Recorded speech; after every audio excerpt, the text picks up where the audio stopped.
The diplomatic summit on Kepler 442b was supposed to be humanity's breakthrough moment, the first real chance at peace with the Vakari Empire after 3 years of brutal border skirmishes. Dr. Sarah Chen hadn't wanted to come. As a xenobiologist, not a diplomat, she'd been drafted into the delegation purely because she was one of the few humans who'd actually studied Vakari physiology without immediately weaponizing the knowledge.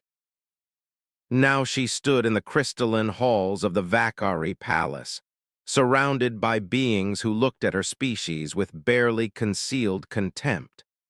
The Vakari were magnificent and terrifying, 7 feet tall, with iridescent scales that shifted between deep purples and blues, 4 arms that moved with predatory grace, and eyes that gleamed like polished obsidian. Their society valued strength above all else, and humanity's recent military victories had earned respect but not trust. Sarah kept to the edges of the grand reception hall, nursing a glass of something that tasted like starfruit and regret. The Vakari nobles mingled in clusters, their musical language rising and falling like wind chimes in a storm. She caught fragments of conversation through her translator, mostly dismissive comments about the soft-skinned primates who'd had the audacity to fight back. She was contemplating an early retreat to her quarters when the explosion shattered the evening's false civility. The blast came from the eastern wing, a thunderous crack followed by screams in multiple languages. Sarah's training kicked in before conscious thought could interfere. While others fled toward the exits, she ran toward the smoke, her medical kit already in hand. The nursery wing was an inferno. Flames licked up walls of what looked like mother-of-pearl, and the structural supports were beginning to buckle. Through the chaos, Sarah heard it, a child's cry, high and terrified, coming from deeper within the burning corridor. "Is anyone still inside?" she shouted at a Vakari guard stumbling past, his scales blackened with soot. "The younglings," he gasped, then collapsed. Sarah didn't hesitate. She pulled her jacket over her head and plunged into the smoke. The heat was incredible even through her protective clothing. Her eyes streamed as she navigated by sound, following the desperate cries. Twice she nearly turned back as burning debris crashed around her. Twice she pushed forward. She found the child in what had been a classroom. A small Vakari, no more than 5 or 6 in human years, huddled beneath a collapsed table. One of the child's arms was trapped under rubble, scales dulled with shock and pain. The youngster looked up at Sarah with those massive dark eyes, and Sarah saw naked terror war with confusion. The child had probably been taught that humans were monsters. "Hey, sweetheart," Sarah said softly, kneeling despite the flames creeping closer. "I'm going to get you out of here." The child whimpered, trying to pull away with 3 free arms. Sarah's xenobiology training cataloged the injuries automatically. First-degree burns across the dorsal scales, probable fracture in the trapped limb, severe smoke inhalation. She had maybe 2 minutes before the ceiling came down. "I know I'm scary," Sarah continued, keeping her voice gentle as she examined the rubble. "I know your people and my people have hurt each other, but right now I'm just someone who wants to help. Can you trust me for just a few minutes?" The child's translator chirped, and after a heartbeat, the youngster gave a tiny nod. Sarah braced herself and heaved at the debris. It was heavier than it looked, and her muscles screamed in protest. The child cried out as the weight shifted. Sarah gritted her teeth and pulled harder, and finally the rubble shifted enough for the child to pull free. Without thinking, Sarah scooped the youngster into her arms. The child was surprisingly light despite being nearly her size, with hollow bones adapted for their homeworld's lower gravity. She tucked the small Vakari against her chest and ran. The corridor had become a maze of flame. Sarah's lungs burned, her vision blurred. She stumbled, nearly fell, caught herself. The child's forearms wrapped around her neck in a death grip. Behind them, the ceiling groaned. Sarah burst through the doorway just as the nursery wing collapsed with a roar of breaking crystal and rushing flame. She kept running until they were clear, then sank to her knees on the palace lawn, coughing so hard she thought her lungs might tear. "The child!" someone screamed in Vakari. "Where is Keeper Zalthara's child?" Sarah looked down at the youngster still clinging to her. Tiny tremors ran through the small body. She held the child closer, making soothing sounds, and felt the trembling gradually ease. Then hands were pulling at her, and she was surrounded by Vakari guards. She released the child reluctantly into their care, watching as medics swarmed forward with equipment. The youngster reached back toward her with all four arms, crying out in distress, and something in Sarah's chest twisted. "You!" The voice cut through the chaos like a blade through silk. Sarah looked up into the face of the most formidable Vakari she'd ever seen. The female stood nearly 8 feet tall, with scales that shimmered like midnight ocean. She wore the crimson sash of a keeper, one of the Empire's ruling council. Her four arms were locked rigid at her sides, and her expression was utterly unreadable. Sarah climbed to her feet, swaying slightly.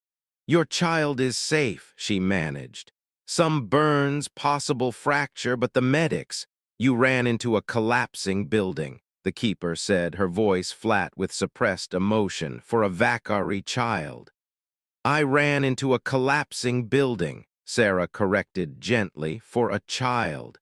The keeper stared at her.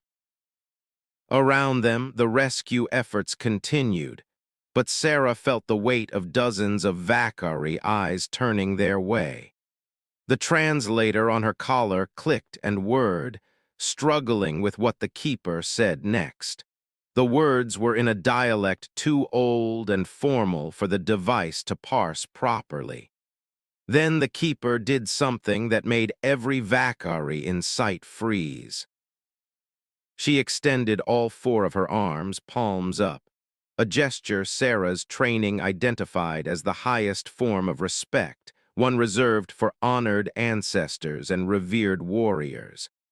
"I am Keeper Zalthara of the Third Fleet," the keeper said, her voice resonant with formal cadence. "You have saved my youngest child, Kivara, at great personal risk. By the old laws, you have earned a life debt that I will carry until the stars grow cold." Sarah blinked. That's not necessary. Anyone would have." "No." Zalthara's interruption was absolute. "Not anyone. In the chaos, 17 Vakari fled past that corridor. None entered, you whom we have called enemy, whom we have taught our children to fear. You alone chose compassion over survival." She lowered her arms and stepped closer. "Why?" Sarah thought about lying, about giving some diplomatic answer that would make sense in the context of the summit. But she was exhausted, smoke-stained, and had just cheated death. The truth came out instead. "Because I heard a child crying," she said simply. "Because I couldn't live with myself if I didn't try. Because 3 years of war doesn't change the fact that children are children and they deserve to be protected." She met Zalthara's obsidian gaze. "Because maybe if we started seeing each other as people instead of enemies, we could stop burning each other's worlds." The silence that followed was profound. Then Zalthara did something even more shocking. She knelt. An 8-foot Vakari warrior diplomat, member of the ruling council, knelt before a human who barely reached her shoulder.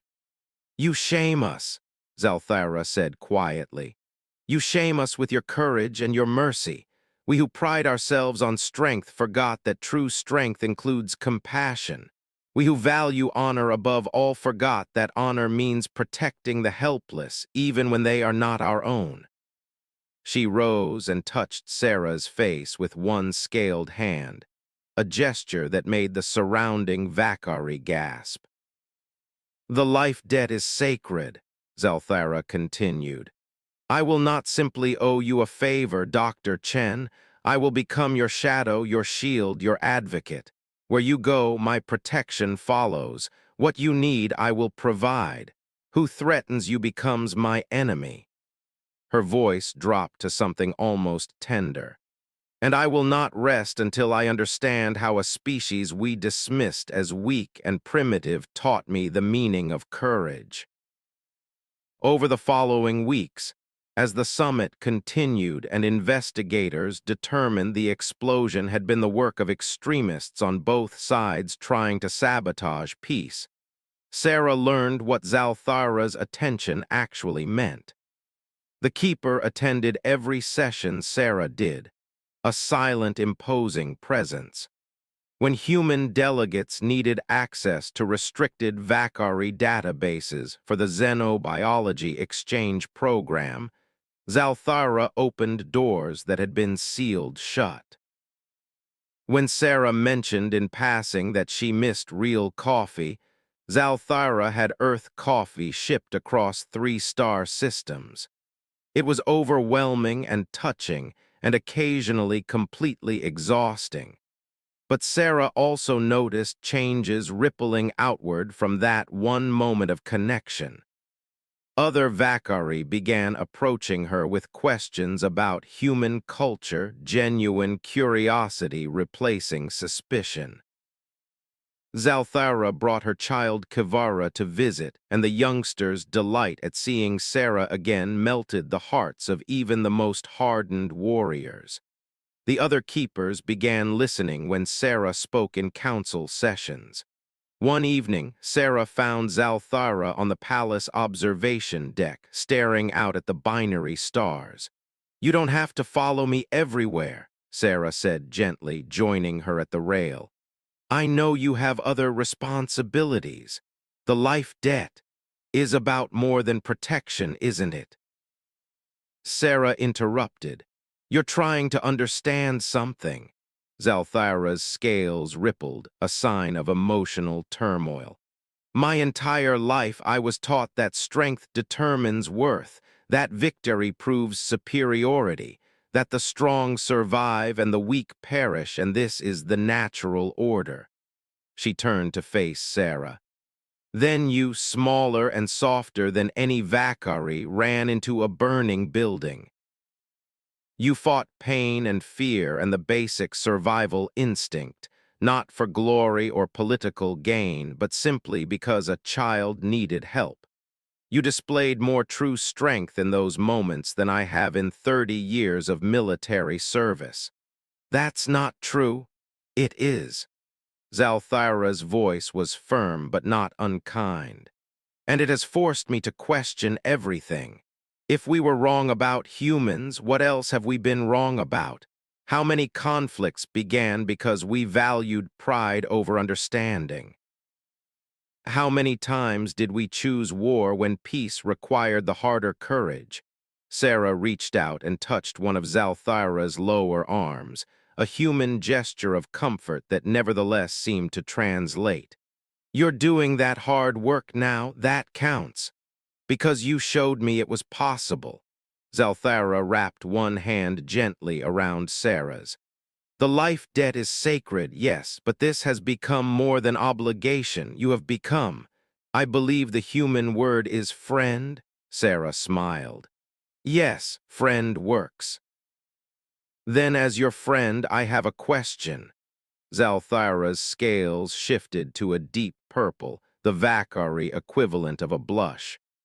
Would you consider staying after the summit?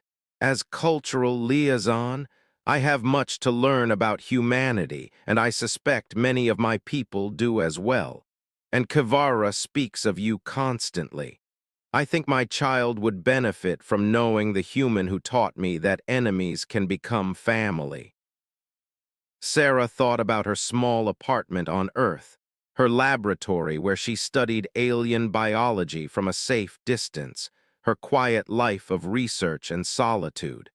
Then she thought about Kivara's laugh, about the way Vakari younglings had started waving at her in the halls, about the bridge she and Zalthara were building between two worlds that desperately needed to understand each other. "I'll stay," she said, "on one condition. Name it. Teach me to make that fermented kelp dish you brought yesterday. If I'm going to be cultural liaison, I should understand Vakari cuisine." Zalthara's scales shimmered with pleasure. "It would be my honor." As they stood together watching the binary sunset, Sarah reflected on how a single moment of compassion could reshape the universe. She'd run into that building simply because it was the right thing to do. She'd emerged not just with a child's life saved, but with a friend, a purpose, and the beginning of a peace that might outlast the stars themselves. The life debt had been Zalthara's vow, but the friendship, the mutual respect, the growing understanding between their peoples, that was something they were building together, one brave choice at a time.